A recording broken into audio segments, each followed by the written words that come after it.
I recommend not using the default fonts that come in Adobe Photoshop or any of the Adobe software. What I'd recommend is this. Go to adobe.com. This is whether you're in Cameo or you're using your desktop.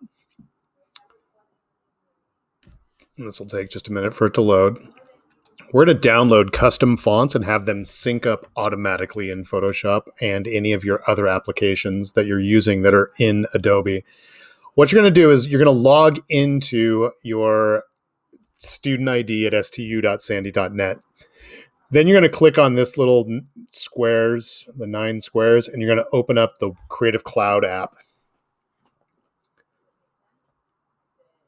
What this will do is this will show you any of your files that you have saved in your cloud folder. So you can access them on any web browser. So the stuff is all there. You can also go here to apps. This will show you all the applications that you have available and what if they need to be updated or not. But really what we're going to look for is this. Over on the left-hand side, there's a scroll bar. Not this scroll bar on the right, but the one on the left. You're going to scroll down and you're going to choose fonts. This is going to load up Adobe Fonts. You'll often hear me refer to it as Typekit. They changed the name recently, and by recently, like maybe 2 years ago, but I'm still stuck in calling it Typekit. Right here, this is going to categorize tags based on different things for the font. So if you're looking for something that's got a fun font or a calligraphy type font or something, any of these, what you can do is you can choose, like I'm going to choose calligraphy or calligraphic. And I'm going to go through and I'm going to start looking at the different fonts that are available here. And if I decide, I got 8 pages worth.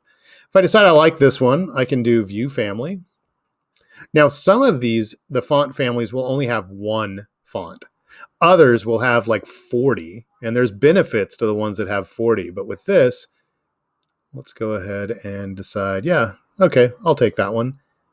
Activate. All right, now I'm going to go back.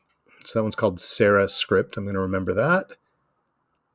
And I'm going to go. Come on, little computer. You can do it. Oh, there we go. There's one that's got like 4. All right, so I'm going to try that one. I'm going to View Family.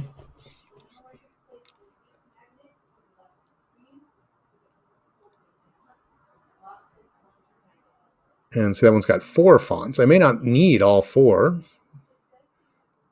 But what I'm going to do is I'm going to take a light version of that, and I'll take the heavy version of that.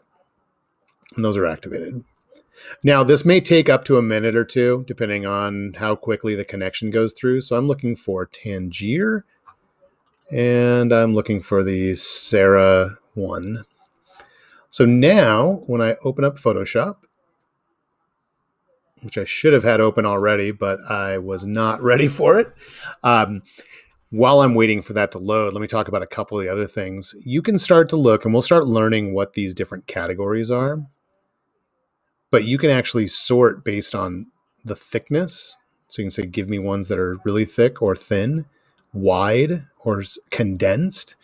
The X height, which we'll talk about, see that the height of what a lowercase x would be. So see how high up that H versus that one. Contrast. So we'll start to learn about some of these, but this is a way to filter the fonts down a little bit more.